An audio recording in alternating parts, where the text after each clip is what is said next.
Magandang araw sa iyo mga ka-chicken! Okay, ayan, kumusta po kayo dyan mga ka-chicken? Welcome back dito sa channel mga ka-chicken. At sa mga bago pa lang dyan, huwag niyo po kalimutang i-hit yung subscribe button at i-click na lang din po yung notification bell para updated kayo sa mga susunod nating i-upload ng mga vlog natin tungkol dito sa pagmamanok at buhay probinsya. Sa araw na ito ngayon mga ka-chicken, makita nyo, dito tayo ngayon sa ating ranging area. Yan, nakikita nyo na nakagwantis tayo, no? Kasi may tinatrabaho ako dito mga ka-chicken. Unti-unti kong i-develop itong range area namin dito. Para dito ko na din nilagay yung mga ibang manok natin mga ka-chicken. Para makagala talaga sila ng husto dito sa ating free range chicken farming. Ayan. At ngayon mga ka-chicken, may ginawa ko ditong munting mga ka-chicken, munting kubo na pagsisilungan ng ating mga ka-chicken, yung mga pabo muna yung nilipat ko dito dito ko muna sila sinanay kasi yung mga manok ko nandoon pa sa baba. Balak ko dito muna ilagay yung ating mga pabo, saka unti-unti kong i-develop, lagyan ko nito ng mga koopa para sa ating mga alagang manok, para dito na talaga yung paglalagyan natin yung mga alaga nating manok para makagala talaga sila ng husto. Ayan. Ito, ginagawa ko dito yung munting kubo na pagsisilungan lang naman ng ating mga alagang manok. Kaya ito yung tinatrabaho ko ngayon mga ka-chicken. Kaya tapusin nyo mga ka-chicken, panoorin ang video natin na ito, paki-like na din po mga ka-chicken yung video natin o vlog natin ito bilang suporta dito sa channel. At suportahan lang din po natin mga ka-chicken yung channel ni Anisel G. Nagsisimula siyang mag-vlog din mga ka-chicken, yung ate ko, para matulungan din naman natin mga ka-chicken. Ayan, ngayon mga ka-chicken, gagawin ko na ito at saka may babahagi ako dito sa inyo na yung mga gagawin pa natin dito sa ranging area natin ng mga ka-chicken. Ayan, tara!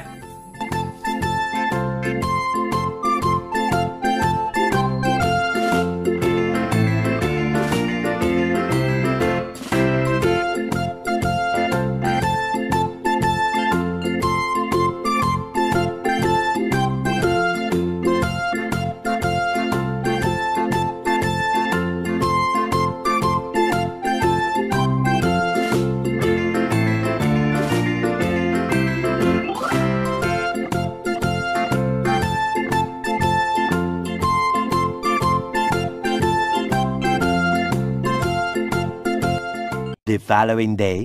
Ayan mga ka-chicken, ayan, tapos na yung ginawa nating mapagsisilungan ng ating mga alaga, at saka nandito na din yung ating mga pabo, nilagay ko na, saka yung ibang mga manok natin. Ayan, nandito na sila.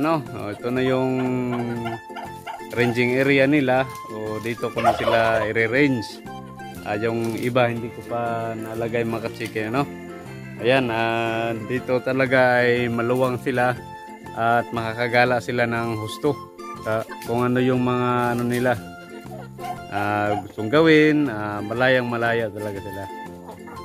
Ayan, maganda dito mga ka-chicken para sa ating free range chicken. Ayan, pakita ko sa inyo mga ka-chicken yung ating mga alaga na nandito. Ayan mga ka-chicken, yun yung ating mga pabo.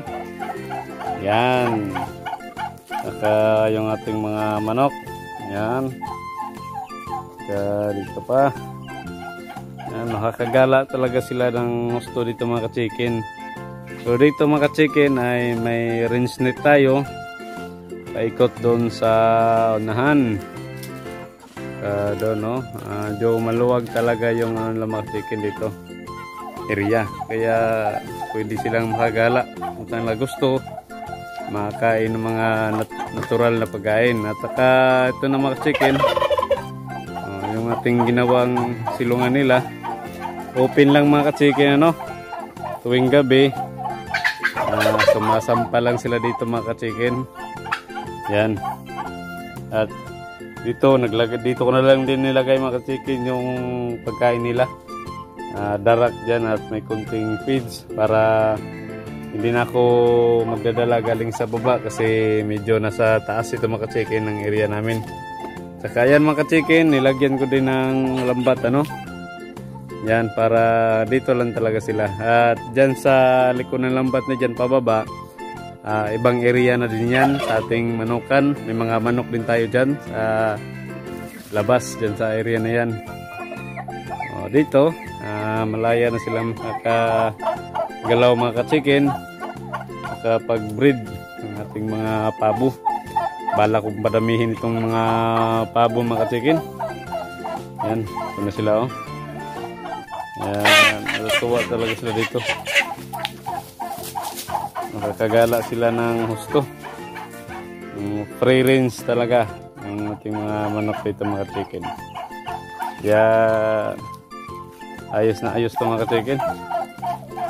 Yung mga laga oh. Yan. Makakagala kayo ng gusto dito. Bali, ito lang muna mga ka-chicken yung nilagay ko. Kunti pa lang na mga manok natin.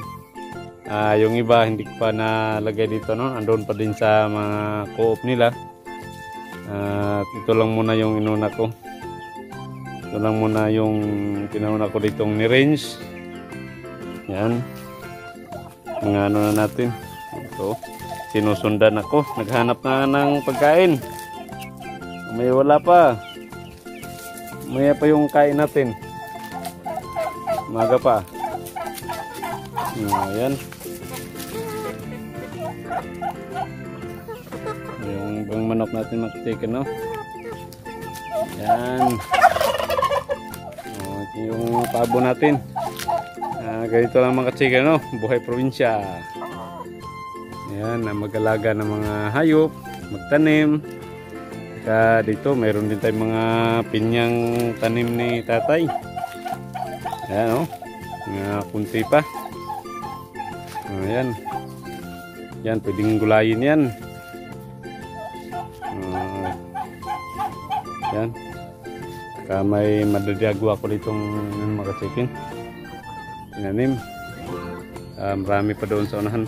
Ganito ka luwag yung range nila mga ka-chicken dito.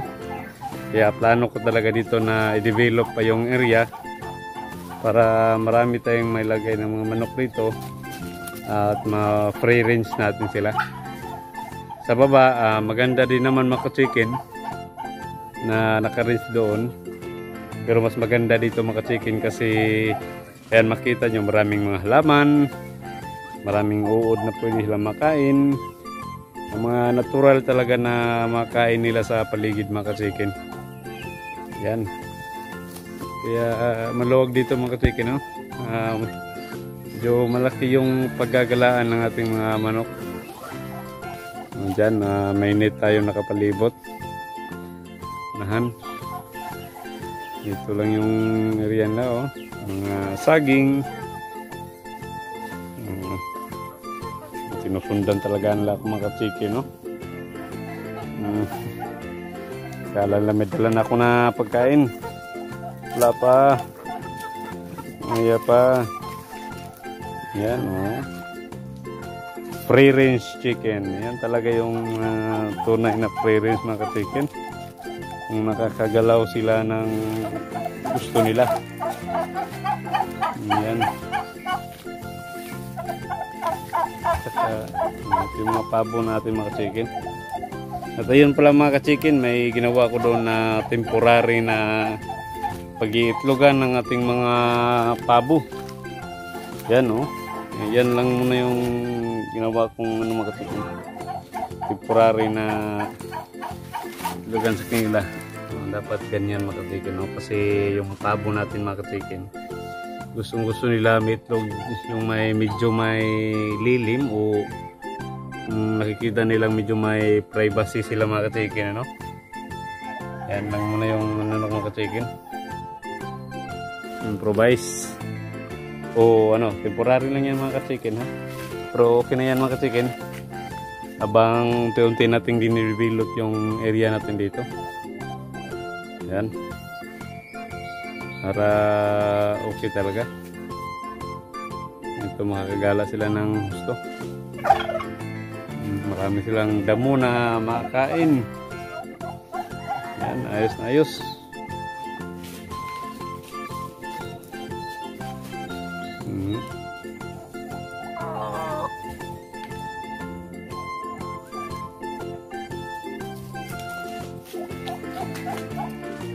Oh, ayan mga kachikin, nakita nyo na yung ating dinevelop na area natin mga kachikin, ano? Ito sa ating range area, ayan.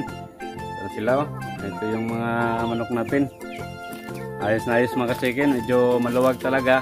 Kaya maganda talaga dito na area mga kachikin. Kaya develop na natin ito para makapagparami tayo ng ating mga alagang manok. Yan ay natutuwa ko mga kachikin kasi yun, ito may bago na naman na area na i-develop ko para medyo ano talaga mga kachikin, maganda para sa ating pag-alaga ng manok. May space talaga sila, no, para sa ating mga free range chicken, no? Ayan mga kachikin, maraming salamat ulit sa inyong panonood at saka walang sawang suporta dito sa ating channel. At magkita-kita ulit tayo mga kachikin sa susunod nating vlog dito sa ating channel mga kachikin, no? Sa mga hindi pa nakapag-subscribe dyan, please do subscribe and hit the notification bell para updated kayo sa mga susunod nating i-upload ng mga vlog o videos dito sa ating channel mga kachikin. Ayan mga kachikin, update ko ulit kayo sa mga susunod nating vlog mga kachikin, no? Sa pag-develop pa dito sa ating ranging area sa ating manukan. Ayan, maraming salamat mga kachikin. God bless. Thank you. Yes, DJ.